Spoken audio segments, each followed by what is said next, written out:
Hey guys, Sean here. So in this video I'm going to talk about how Cloud9's Mirage CT side is so incredibly strong in this tournament and how they're constantly switching up their setups and why this will play a huge part in the tournament moving forward. They're basically in a bracket where everyone is going to leave Mirage open for them, and their first matchup was against G2, whose bans are typically between Train and Mirage, both of which are Cloud9's best maps. So you'll likely see G2 lean towards leaving Mirage in. I'm going to show you why they're in for a treat. They might look at the demos and quickly realize this is going to be a little bit tougher than they originally thought it would be. So we're going to go through Cloud9's first 4 or so gun rounds in this Vega Squadron match, how they're constantly switching up their setups, giving Vega different looks. Each player seems very in tune with what they're capable of, as well as what the other team is likely doing. So this first gun round, we're going to see a weird buy out of Cloud9. So Stu is going to control middle like he does most of the rounds actually. So he's going to play connector, threw a smoke a little bit deep, ends up lurking by the connector. We have Ska and Rush playing the A bomb site close ramp. So I really like how they started out this match with 2 guys close ramp. Tim is going to leave Tarek on an island in B. Tarek is a phenomenal main B player. Probably literally one of the best in the game. You may be seeing a video from me later on. So Stu gets that pick from top connector, and you can see Ska and Rush still playing these close positions. So still playing close positions. Stu holding the boost. Tim still in ladder room. Tarek still playing a little bit for info there on B. And we have the aggression towards ramp right there. Rush ends up getting the trade kill for Ska, and we're going to actually go back and rewatch this in a second, so no worries here. Rush smartly repositions off, kills the guy coming up connector, throws a nice flash for him to peek ramp, just because he's not actually sure where this last guy is. Ends up killing that last guy. Okay, so now that we kind of have an idea for their setup, let's go ahead and play it back one more time, and then we're going to go into the later rounds. So since Stu starts with the kill, we'll watch him, and then I'm going to actually switch immediately over to Rush and Ska at that point. So let's go over to Stu right now. So this is Stu lurking in his connector smoke. He actually gets a shot on these guys coming out mid, which honestly, knowing Stu, he probably hits that more times than he misses it. So GR running down mid, looking for this pick. Stu hits an extremely nice flick on him. And then now we're going to go over towards Rush and Ska. I believe Ska's the first to die, so I'm going to watch Ska and then immediately switch to Rush here. Okay, so Ska makes a play to eventually push this smoke. I like it. It's a little bit of an info play. He has a teammate next to him. Rush trades that kill out. Immediately mollies off the ramp. Sees the flashes coming over the wall, so he immediately knows one of the last 2 guys are outside the A bomb site. Stu finds the second guy. Rush smartly repositions like we saw previously, and you know he ends up getting this kill as well. Okay, so now that we know that first round, let's see how they continue with their adjustments leading into the rest of the match. Okay, so literally the next gun round. Here we go, 5-0. We're going to see something very similar. We're going to see a double ramp setup out of Ska and Rush. Stu solo controlling mid. So you can see like that botched smoke on purpose. Ska holds the little gap there. So if you're a ramp lurker, you hear that smoke and you almost want to peek it. You almost want to try to see if you can get up the ramp, maybe hear some stuff. Stu solo controlling mid, sees the smoke top mid, mollies behind the box, getting tons of info for his team. Allows 2 players to stay in the B bomb site. So that smoke is a T smoke, obviously. Tarek mollies behind it. And you can see Tim getting ready for when this smoke fades. Pop flashes for Tarek to take a safe jump peek. Excellent teamwork right now, early in the round right now. Okay, so still maintaining this setup. Stu finally smokes bottom connector when he senses they might be taking mid control. It's insane that a solo mid player has their smoke still at like a minute in the round. Great utility usage by Stu so far this round. We have Rush still playing on this box, a lot like he was earlier.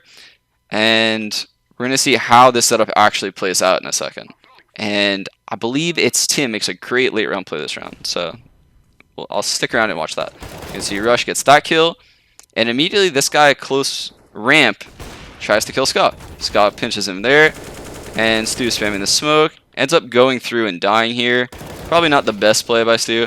But Tim smartly ends up lurking in this position. And this position's really special because if he was Ticket, he would never be able to make this run in time for his teammate. This guy has to be holding like towards Cat and Jungle for his teammate to plant. So you can see when the plant goes down, Tim is very quickly to peek and get both kills. Now that's just phenomenal knowledge of how a round plays out late round on Mirage. If he would have been in that, if he would have like tried to weasel in that spot maybe a second later, JR sees him from ramp, he knew he had the timing to get there.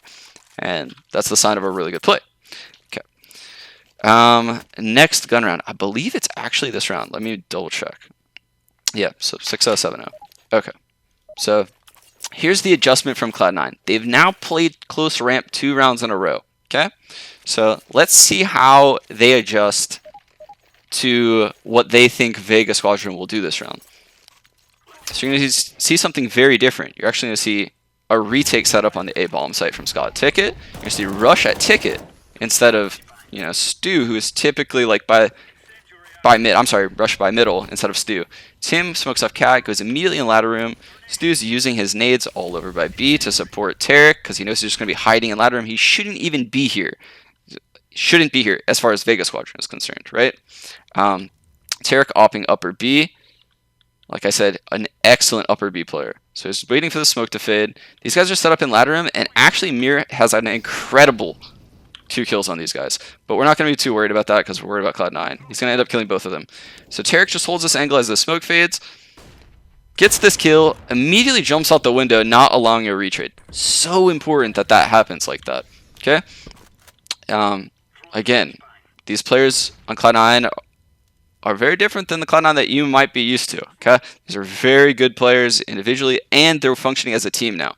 Okay, so here we have a retake setup on the A bomb site. Scott playing Ticket, Rush coming towards jungle, and Tarek rotating towards Cat. Scott double spams the planter, planting in that same spot from the prior round. Tarek holding from Cat. Excellent spot for oppers to be.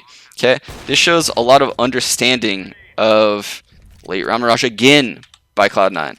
So basically from catwalk, Tarek can control this bomb plant as well as this bomb plant right here. So you can control both of these. Ska from spawn can control this side of Ticket.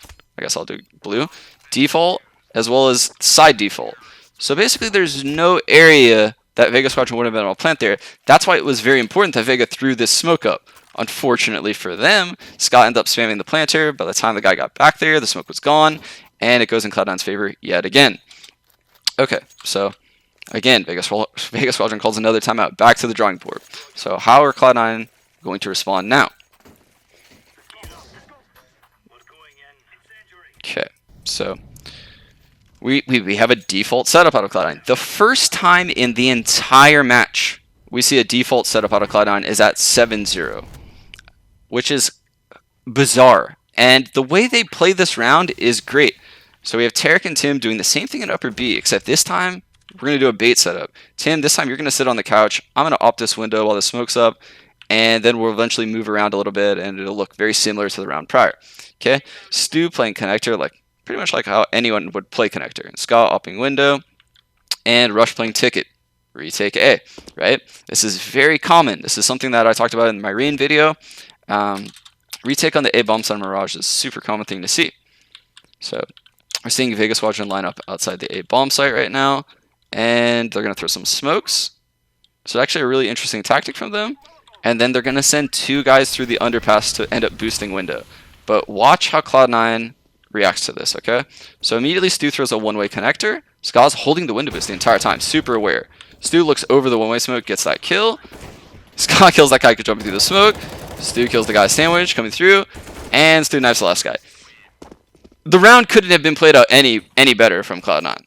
Like, Stu immediately recognized the potential of an under window lurk, recognized that he was playing a retake A setup, and that stopping a full-on A execute by jumping through that smoke versus 5 players isn't the right play. So let me make sure there's not a guy lurking underpass. Eliminate that threat. Now there's 3 players left at A. We can easily crunch these guys. They have to get a plant down before these smokes fade. If they don't get a plant down before these smokes fade, they're screwed. So he has the freedom at that point in the round to make that play. Because regardless, those smokes are going to be gone. He's going to have an opper on catwalk, opper spawn, and the T's are going to be screwed at that point. So I really loved what I saw from Cloud9 these first rounds. honestly, I didn't even look at the demo past this. I'm sure it continues, but that's going to be it for this demo. I really look forward to seeing Cloud9 and Mirage. I think they're going to be picking it a lot throughout this bracket play, and I look forward to seeing more of this because this kind of stuff is very hard to read, and it's showing that they're operating, on that tier 1 level right now on this map. So love what I'm seeing out of them. Thanks, guys.